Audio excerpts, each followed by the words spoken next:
Hi, here I review movies, and today's film is Fly Me to the Moon. It's a romantic comedy that takes place during the height of the space race in 1969. Kelly Jones, a marketing genius, is hired to help build NASA's public image before the Apollo 11 mission. The original story was written by Keenan Flynn and Bill Kirstein, and Rose Gilroy adapted it into a screenplay. Greg Berlanti directed the film, which stars Scarlett Johansson as Kelly Jones, Channing Tatum as launch director Cole Davis, and Woody Harrelson as shady government operative Mo Burkus. For positives, the film has a consistent story, the acting is solid, the visual journey is clear with a few really cool moments, and the soundtrack is entertaining and effective. We follow Kelly Jones, a marketing genius / conwoman that finds herself selling space to the American people. There's a bit of humor as Johansson uses her feminine charms and quick wit to grease squeaky wheels, and a bit of romantic give and pull as she clashes with the honest and awkward Cole Davis. In the background, we see the Apollo 11 mission from start to finish and get introduced to the three astronauts, Mike Collins, Neil Armstrong, and Buzz Aldrin. We also meet a ton of supporting characters from NASA. The cast is filled with comedic stereotypes, but most of them end up showing off surprising little bits of nuance. There's the nerdy engineers of NASA, the moral-free marketing types, a secret agent who acts like a stalker, and the shy but extremely handsome man. The jokes are fairly mild across the board, but the cast times them well and commits to every bit put in front of them. For standout moments, you get two big emotional scenes from Ray Romano and a plethora of good moments from Channing Tatum and Scarlett Johansson.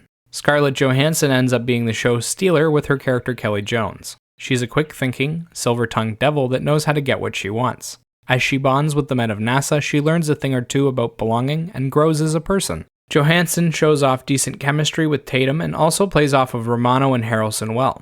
I loved her turning point moment and the conviction she showed afterward. It reminded me a bit of Robert Downey Jr. and Iron Man. Visually, most of the story takes place inside the facilities at NASA, but also features a few other old-fashioned locations like a diner, a state house, and a launch pad. They dress the cast up in retro styles with a splash of color.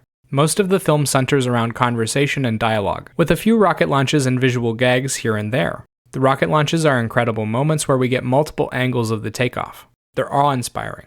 For a soundtrack, they had a few original songs here and there and a lot of quiet instrumentals. The instrumental tracks did a good job of following the emotional journey and building up big moments. The original tracks were entertaining but only added a bit of mild flavor. Most of the film sounded rather quiet and void of music though. It was more focused on the conversation and the ambient sounds of the launches. Which leads me into the negatives. The film's story is a little bit bloated and the taste is quite mild across the board. The visual journey just doesn't have enough big moments for 2.5 hours. The soundtrack is also a bit too quiet and forgettable. Starting with the story, there's a lot of characters and scenes that don't add anything to the film aside from a bit of levity. They take up a ton of time and distract pretty heavily from the romance storyline. Kelly and Cole's romance also doesn't get nearly enough attention. There are like 3 scenes of them actually talking about their relationship, and they never do any romantic things. They don't go on dates or have fun together. The best we get from them is going to a work dinner and flirting a bit. There should have been a few scenes of them actually trying to romance one another. With all the distractions and the failing romance, the film ends up being a little boring during the first hour or so.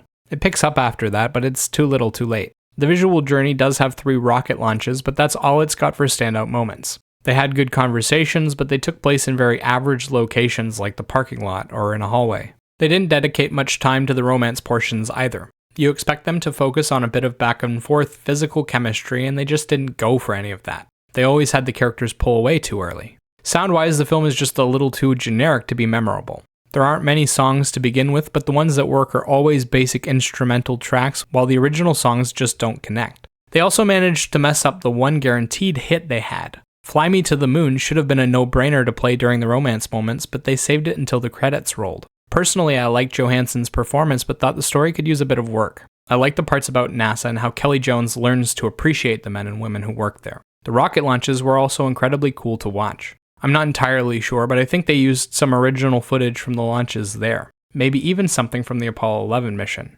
As for a rating, I'd give this film a 6 out of 10. Remember, these are just my thoughts on the film. Let me know what you think in the comments below. Bye-bye.